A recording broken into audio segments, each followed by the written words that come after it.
about our ship and about the design characteristics. We are a super grand class. We are quite big, actually.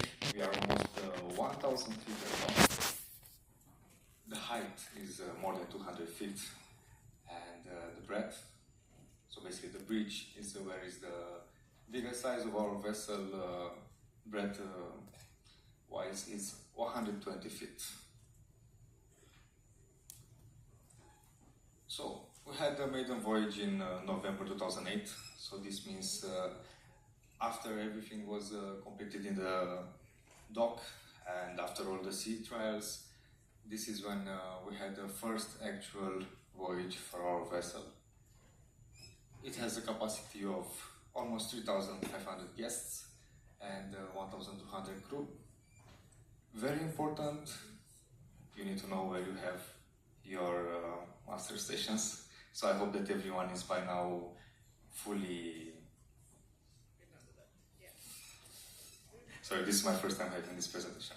Yeah, I hope everyone is already very familiar with the ship and with all the emergency procedures, because safety is the most important part while you are enjoying your trip. This is something that you can see actually only during the dry dock. So most of us, the officers, we don't even get to see this as you're seeing now.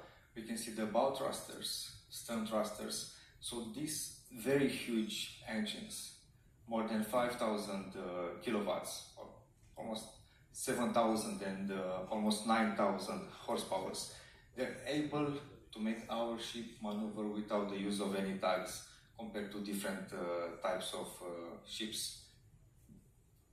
Basically, they're just pushing the water on the side so that our ship can easily turn around just like a charm.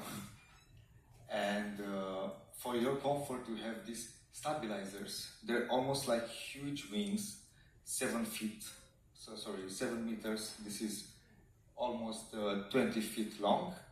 So if you feel like the ship is moving a bit, without these stabilizers, it would be twice as worse. So this is actually not bad what we have. We have two huge propellers. So this gentleman in the picture is pretty much my size, and think that these propellers are twice his size. So it's around 6 meters per propeller. There are conventional propellers, semi-balanced rudders, and 6 blades for each of them. During the sea trials, we are trying to figure out exactly the capabilities of the vessel, and we are recording everything. So every maneuver that we are doing, it's scientifically proven. We leave no chance to chance, basically. So these are the most essential maneuvers. How long does it take, and how long would be the distances to stop the vessel in case of emergency or to turn around. Now I'm going to talk about the ranks and how long does it take to become a captain.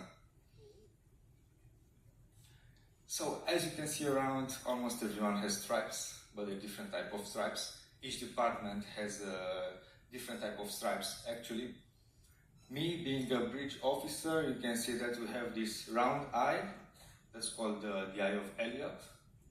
So we start from the third officer, only one stripe, this is the smallest stripe. And the higher the stripes, the higher the responsibility, the higher the experience, and also of course, higher the salary. So basically it's taking around 3 years in a nautical school to become a cadet. Afterwards you're going to need 12 months at sea to gain the experience necessary. Then after a lot of money spent on courses and very hard exams, because only the best of the best get to become actual officers, then we have the chance to become a third officer. So that's the first step. Later on, after at least 18 months at sea, we need also a chief mate's license. So this means extra courses, extra knowledge, better understanding regarding responsibility, regarding management, and also the stability of the vessel. Then you're going to obtain your chief mate license, and you are becoming a senior officer of the watch. as I am nowadays. Actually, this is my first contract. I just got promoted. Thank you very much. You're so kind. Further on, you're going to become a first officer, safety officer, and eventually staff captain. And last but not least, you get to become a captain. This is our captain on board now, Captain Marco Forteze. He's been a captain with Princess for almost 30 years now. And yeah, we are happy to have such an experienced and good captain. Basically, it can take 20, 30 years, maybe for some never, to become a captain. It's quite a long way. You need to have the skills. Not everyone is made to be a captain, of course. You also need a bit of luck, you know, just like is in life usually. All of us, part of the Carnival Corporation, we are being trained in the C-Smart centers. These are in Almer, around 20 minutes away from Amsterdam. So this means in the weekend we can also have a bit of fun. They're high-of-the-art simulators, training centers. We have the best simulators, actually. So everyone is very prepared, even when we are at home.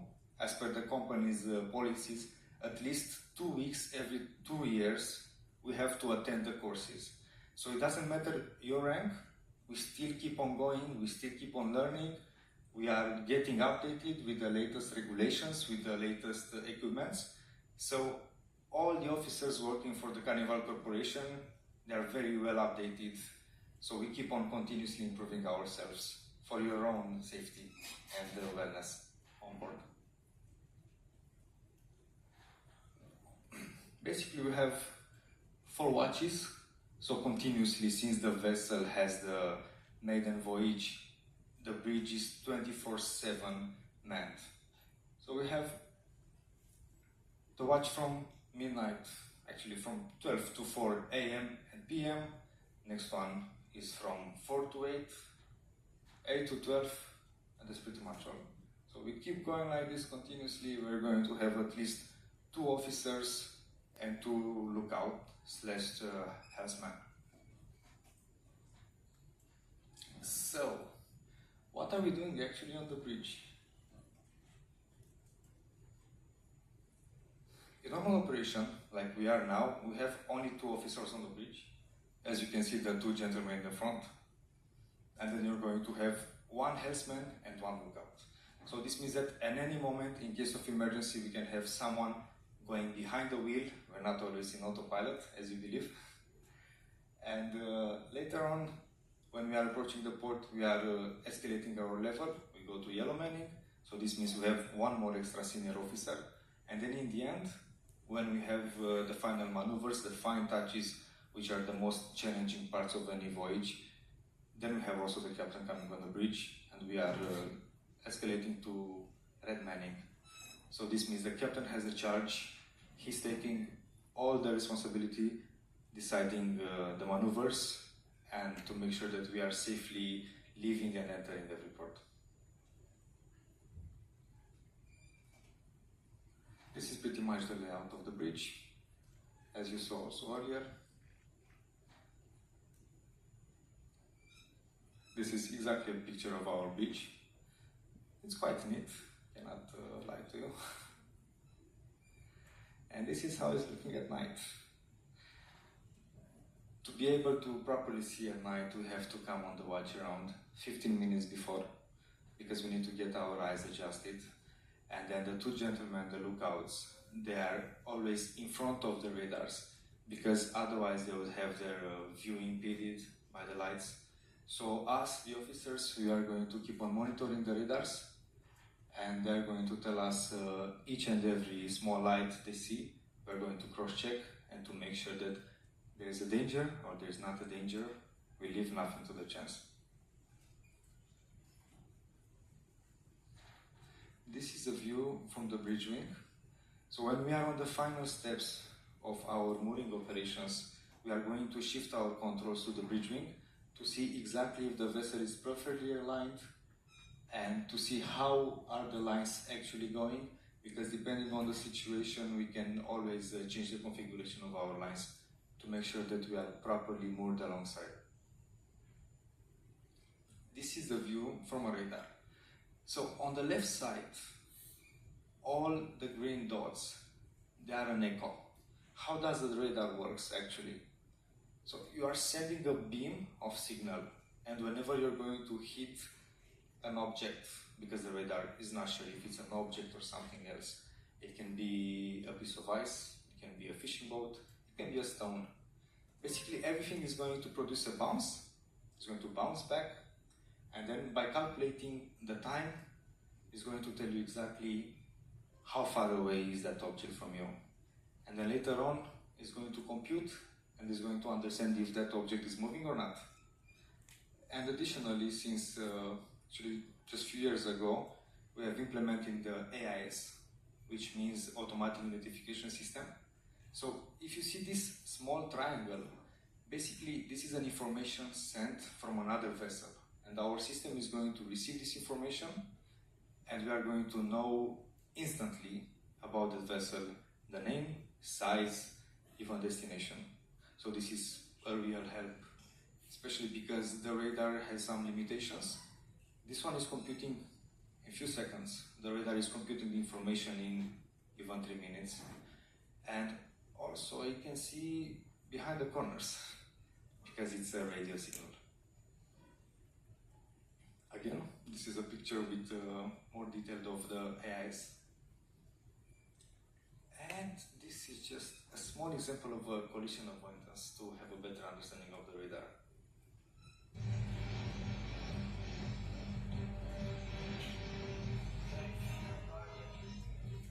Again, this is the USS Montana requesting that you immediately divert your course 15 degrees to the north to avoid a collision. Over.